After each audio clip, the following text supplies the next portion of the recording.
Hello friends, welcome to my blogging channel. তো তোমাদেরকে আমার একটা নতুন ব্লগে অনেক অনেক অনেক স্বাগত। তো আমি দেখো রেডি হয়ে গেছি, আমি মৌলি পাপাই তিনজনেই রেডি হয়ে গেছি। কোথায় যাচ্ছি বলো তো? ময়নায় এখন নতুন শপিং মল হয়েছে, তো সেখানে চলে যাব এবং তার সমস্ত খুঁটিনাটি তোমাদের সঙ্গে বিবরণ দেব বলেই কিন্তু এই ব্লগটা বানানো। তো ময়না নামটা শুনে তোমাদের অনেকেই এখন বুঝে গেছো যে আমি কোথার জায়গার নাম বলছি। তো এটা একটা জায়গার নাম, এটা কিন্তু কোনো মেয়ের নাম নয়। তো এটা হচ্ছে আমার গ্রাম বা আমার এলাকার নাম। তো আমি কোথায় থাকি? আমি হচ্ছে পূর্ব মেদিনীপুর জেলায় ময়না থানা, এটা হচ্ছে থানা একটা।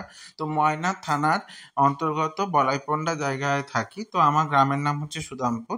তো এই জায়গায় মানে আমি যেখানে থাকি প্রপার সেই লোকেশনেও না হলেও কিন্তু আগে একটা টাইমে ছিল এখানটা কিন্তু একদমই প্রত্যন্ত গ্রাম ছিল।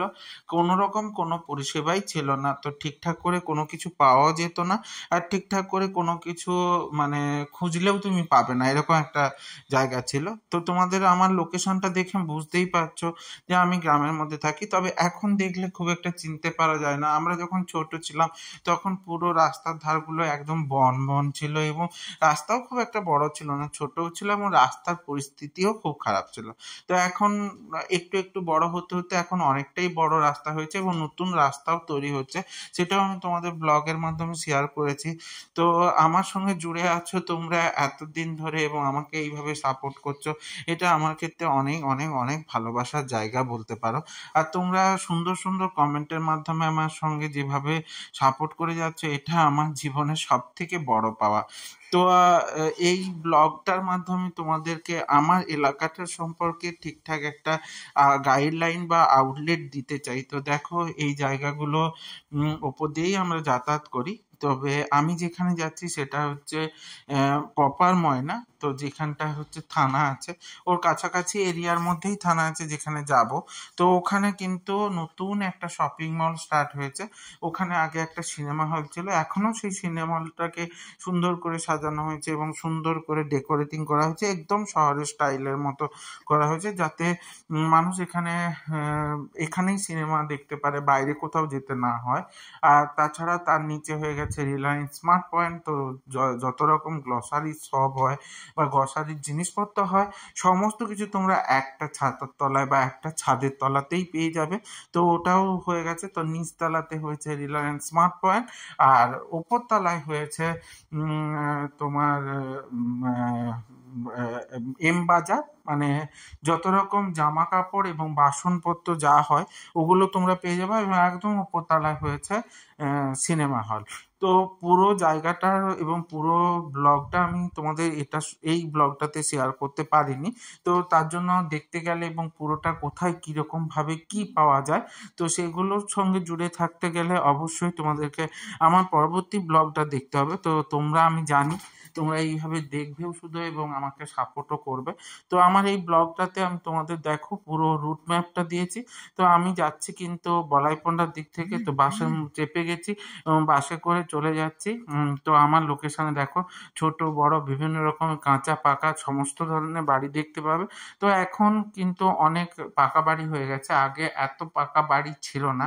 তো আগে সবই মাটির বাড়ি ছিল বা কাঠের বাড়ি ছিল এবং উপরে টিনের বা টালি বা অ্যাজবেস্টারের ছাউনি ছিল। এখনও টিনের বা টালির ছাউনি দেখতে পাওয়া যায়, তবে বেশ কিছু কিন্তু পাকা বাড়ি তৈরি হয়ে গেছে, কারণ একটু একটু করে উন্নতির মুখের দিকে যাচ্ছে। এখন কিন্তু ঠিকঠাক সেই যে ময়না এখন চিনতে পারা যায় না। তো আমি বাবা মার মুখে শুনেছি আগে কীরকম অবস্থা ছিল।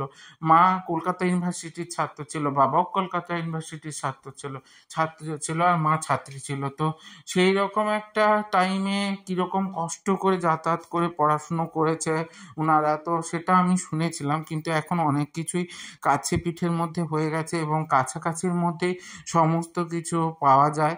তো আবার এখন এমন অবস্থা হয়েছে যে শপিং মলেও বাজার করতে গেলে তোমাকে দূরে কোথাও যেতে হবে না, কাছাকাছির মধ্যেই পেয়ে যাবে।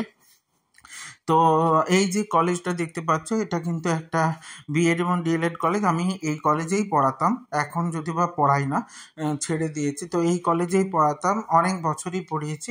তো বেশ একটা ভালো লাগার মুহূর্ত কেটেছে ওখানে। তো লকডাউনের পর থেকে আর পড়াতে যাই না, কারণ আমার ইনস্টিটিউশনের চাপ বেড়ে গেছে। তো পুরো স্ট্রাকচারটা বা বুঝতেই পেরেছো, লকডাউনের সিচুয়েশন মানে সব কিছুই পরিবর্তন হয়ে গেছে সবার জীবনে।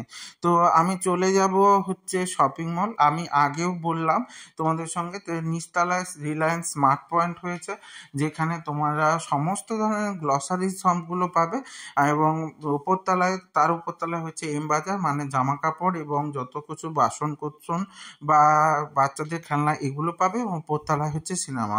আমি একদম ময়না, মানে সেই ঐতিহাসিক ময়না পৌঁছে গেছি এবং ওখান থেকে চলে যাব। ওখান থেকে কিন্তু আমাকে অটো বা টোটো ধরে নিতে হবে। তো ধরে নিয়ে কাছেই 10 মিনিট মতো হেঁটেও যেতে পারো। তো চলে এসেছি এম বাজার এবং স্মার্ট পয়েন্টে। তো কি কি বাজার করলাম এবং কি কিনবো সেগুলো জানতে গেলে তোমাদেরকে আমার পরবর্তী ব্লগটা দেখতে হবে। তো আমার এই ভিডিওগুলো তোমাদের কেমন লাগছে অবশ্যই কমেন্টের মাধ্যমে জানিও। তো যদি ভালো লেগে থাকে তাহলে লাইক কমেন্ট শেয়ার করে দিও। আর ইউটিউব থেকে যারা দেখবে তারা সাবস্ক্রাইব করে দিও এবং সাথে থাকা বেল আইকনটা টিপে দিও, যাতে আমার ভিডিওগুলো তোমার সামনে সবার প্রথমে চলে আসে। এবং তোমরা আমাকে কমেন্টের মাধ্যমে জানিও কেমন লাগছে। তো চলো, দেখা হচ্ছে পরবর্তী একটা ব্লগে। সাথে থেকো, সঙ্গে থেকো, জুড়ে থেকো। টাটা।